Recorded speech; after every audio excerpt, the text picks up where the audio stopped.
estem molt contents de que l'Ajuntament, a través del Museu Olímpic i de l'Esport, Joan Antoni Samaranch, hagi tingut aquesta iniciativa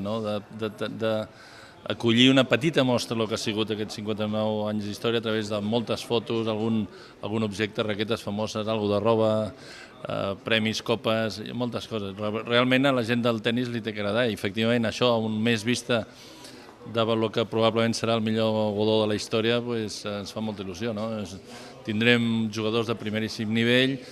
tothom que està els millors raquetes en terra batuda i esperem que sigui coincidint amb la Setmana Santa que sigui un gran torneig.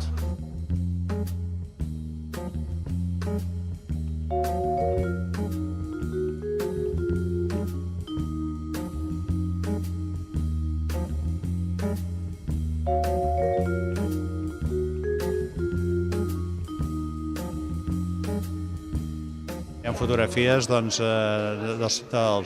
millors jugadors que hi ha hagut al món, i això dona al sí aquest cop d'ull històric, dona el relleu que té el Godó en el món del tennis. Només passant per aquí, pocs hi falten, uns més joves que altres en diferents moments,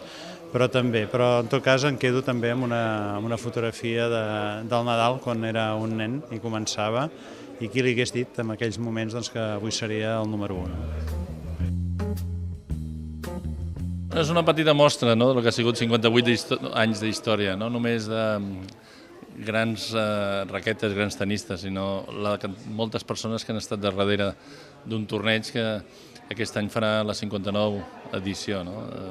Persones, socis del club, molta gent que ha estat darrere d'un torneig que s'ha convertit en alguna cosa més que una setmana de tennis, sinó com a mínim ho veiem nosaltres així, és un moment social i ciutadà molt important al llarg del calendari d'una ciutat com Barcelona.